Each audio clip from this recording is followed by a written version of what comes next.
Hello students, today we will start 12.4 increasing and reducing friction। कि student हमें friction को कई बार इंक्रीज भी करना पड़ता है और कई बार अपने ज़रूरत के हिसाब से उसे रिड्यूस यानी डिक्रीज भी करना पड़ता है। आइए इस बारे में स्टडी करते हैं कि वो सिचुएशन कौन सी हैं। As you have seen in the previous section, friction is desirable in situations.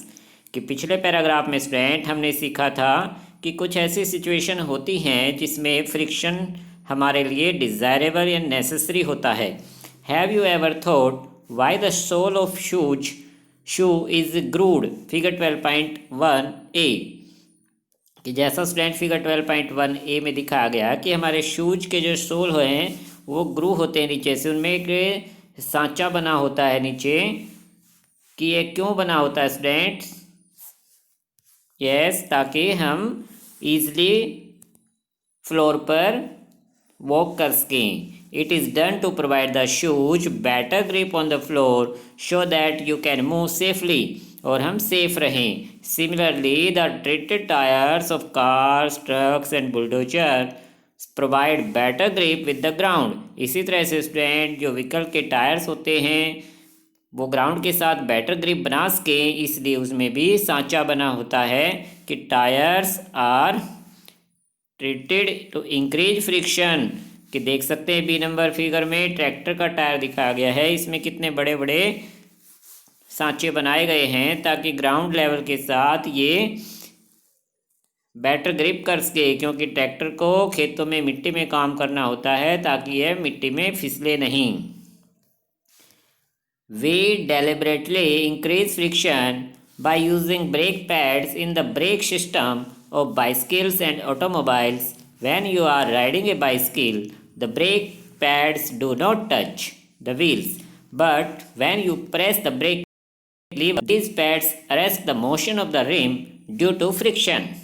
The wheel stops moving. Stand आपने देखा है कि आपकी बाइसिकल में भी ब्रेक शू लगे होते हैं, इसी तरह ऑटोमोबाइल जो व्हीकल्स हैं सभी में ब्रेक शूज होते हैं। और जब हम बाइसिकल को चलाते हैं तो वो ब्रेक जो पैड्स होते हैं वो हमारे व्हील्स को टच नहीं करते, लेकिन जैसे ही हम ब्रेक लीवर अप्लाई करते हैं ब्रेक पैड हमारे बाइसिकल के जो रिम हैं उनको टच करना स्टार्ट कर देते हैं और फ्रिक्शन वहाँ पर इंक्रीज हो जाता है, और इस तरह से जो बाइसिकल का व्हील है वो मूविंग करना स्टॉप हो जाता है, यानी उसकी स्पीड डिक्रीज हो जाती है। तो यहाँ भी हमें फ्रिक्शन को इंक्रीज करना पड़ता है ब्रेक पैड अप्लाई करके। You might have seen that kabaddi players rub their hands with soil for better grip of their opponents. Gymnastic applies some coarse substance on their hands to increase friction for better grip. इसी तरह से student जो player होते हैं कबड्डी के या जो gymnastic के प्लेयर होते हैं वो अपने हाथों में, कबड्डी के प्लेयर तो सोइल रगड़ते रहते हैं ताकि वो उनके हाथों में बेटर ग्रिप बनी रहे, अपने अपोनेंट्स यानी विरोधी प्लेयर को ईजिली वो पकड़ सकें ताकि उनके हाथ फिसले नहीं। तो इस तरह से स्टूडेंट ये कुछ ऐसी सिचुएशन थी जिनमें हमें फ्रिक्शन को इंक्रीज करना पड़ा। Now student, in some situations, however, friction is undesirable and we would want to minimize it. कि कुछ ऐसी सिचुएशन होती हैं स्टूडेंट जहाँ पर फ्रिक्शन हमारे लिए अनडिज़ायरेबल है, हम नहीं चाहते कि फ्रिक्शन अप्लाई हो, इसलिए हमें वहाँ पर मिनिमाइज करना पड़ेगा उसे। Why do you sprinkle fine powder on the carrom board? Student आपने देखा कि कैरम बोर्ड खेलते समय कई बार आप उस पर पाउडर छिड़कते हो, तो ऐसा क्यों करते हो स्टूडेंट? यस, ताकि फ्रिक्शन मिनिमाइज हो जाए और हम इजीली अपने जो कैरम बोर्ड की गोटी उनको आसानी से ले सकें, उनकी जो मोशन है वो इजीली हो सके। You might have noticed that when a few drops of oil are poured on the hinge of a door, the door moves smoothly. A bicycle and motor machine use grease between the moving parts of these machines. In the all above cases we want to reduce friction.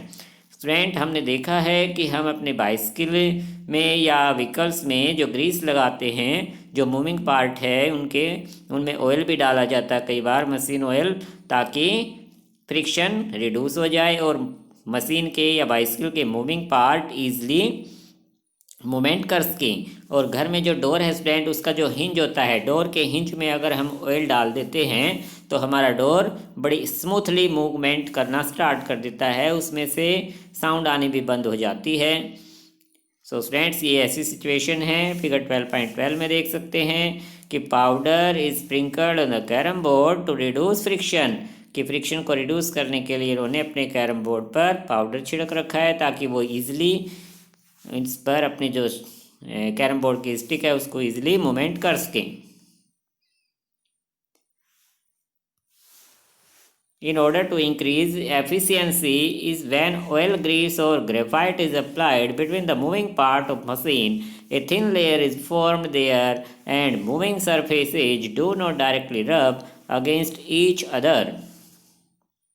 Stand, जब machine के moving part में Greece या oil डालते हैं तो Greece या oil जो है एक पतली सी लेयर बना लेता है मूविंग सरफेस के बीच में, और जो मूविंग सरफेसेज होते हैं वो डायरेक्टली एक दूसरे को रब नहीं कर पाती। इस तरह से मशीन की जो एफिशिएंसी है वो इंक्रीज हो जाती है, यानी वो बड़ी अच्छे से काम करना स्टार्ट कर देती है, जल्दी जल्दी काम करती है। Interlocking of irregularities is avoided to great extent, और जो इरेगुलरिटीज की इंटरलॉकिंग थी उनको भी वो भी एक दूसरे में इंटरलॉक नहीं हो पाती। इस तरह से फ्रिक्शन डिक्रीज हो जाता है, रिड्यूस हो जाता है। Movement become smooth, the substance which reduce friction are called lubricants. In some machines it may not be advisable to use oil as lubricant, as air cushion between the moving part is use to reduce friction.